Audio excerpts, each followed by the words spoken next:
الذين آتيناهم الكتاب يتلونه حق تلاوته أولئك يؤمنون به. الحمد لله رب العالمين والعاقبة للمتقين والصلاة والسلام على أشرف المرسلين سيدنا محمد وعلى آله وأصحابه أجمعين. أما بعد, Assalamu alaikum wa rahmatullahi wa barakatuh.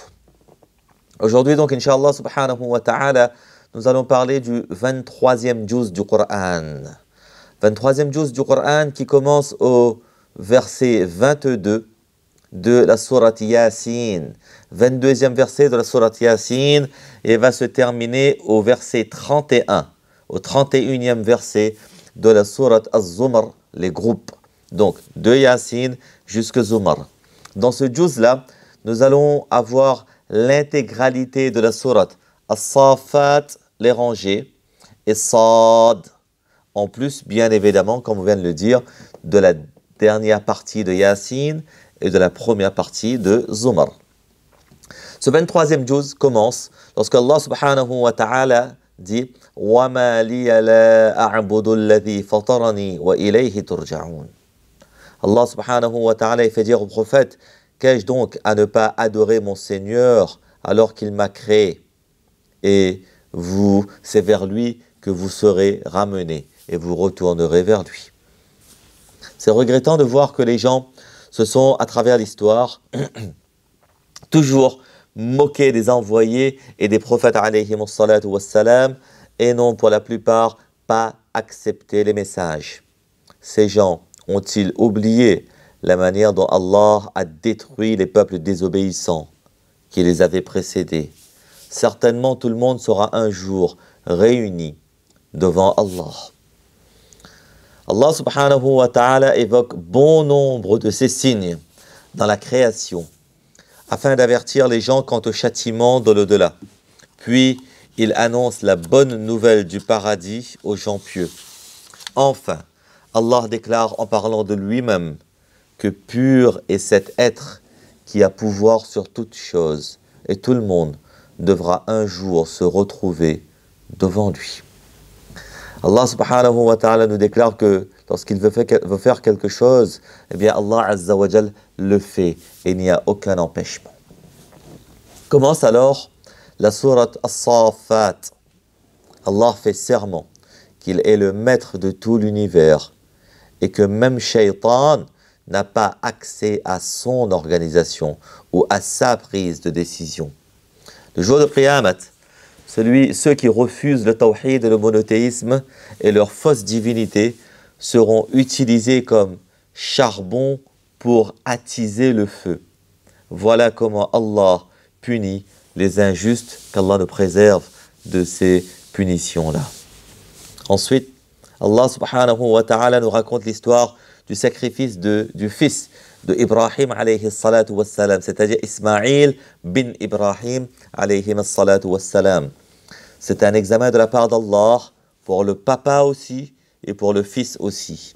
Et les deux vont passer l'examen avec succès. Allah a ensuite remplacé Ismaïl alayhi salatu wassalam par un bélier pour que Ibrahim puisse terminer son épreuve.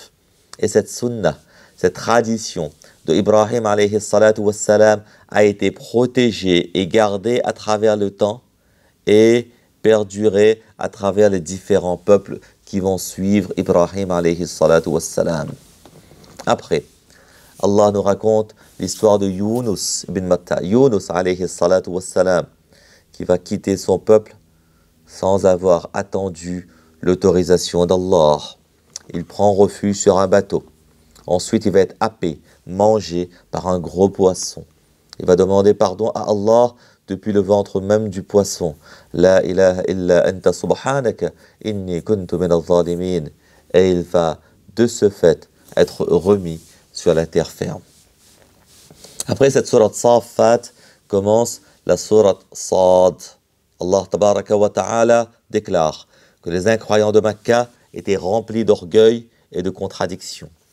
Ceux-ci ont refusé la vérité et en cherchant des prétextes se sont levés de chez Mohammed, de chez le prophète d'Allah sallallahu alayhi wa sallam pour s'en aller. Allah leur demande pourquoi est-ce qu'ils s'étonnent du fait qu'Allah ait envoyé un prophète issu d'eux-mêmes.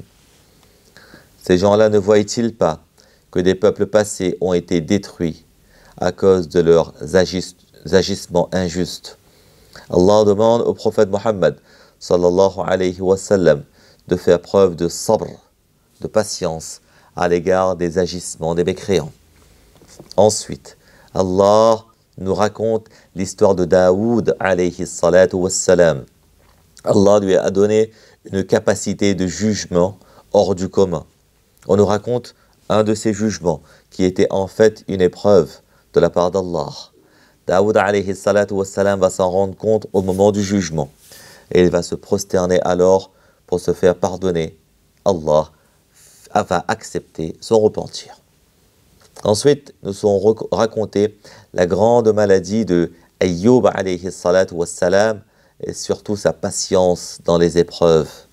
De la même manière, on retrouve les histoires d'autres prophètes alayhi salatu wassalam. Allah nous raconte aussi comment il a accordé un délai à Shaitan, et ce, jusqu'à la fin du monde.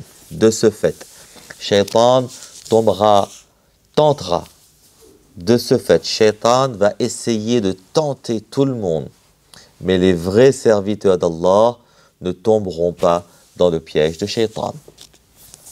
Après cette sourate Sad, a commencé la sourate Zumar.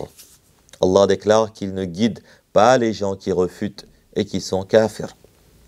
En effet, Allah ne s'est pas donné de fils, de descendants, na'oudhu billah. Allah est le seul, Allah il est indépendant et Allah il est omniscient. Allah il aime les serviteurs reconnaissants. Tout le monde devra un jour ou l'autre rendre des comptes et personne ne portera le fardeau d'autrui. Tout le monde retournera donc vers Allah. Le Coran a été révélé pour conseiller et pour guider les gens.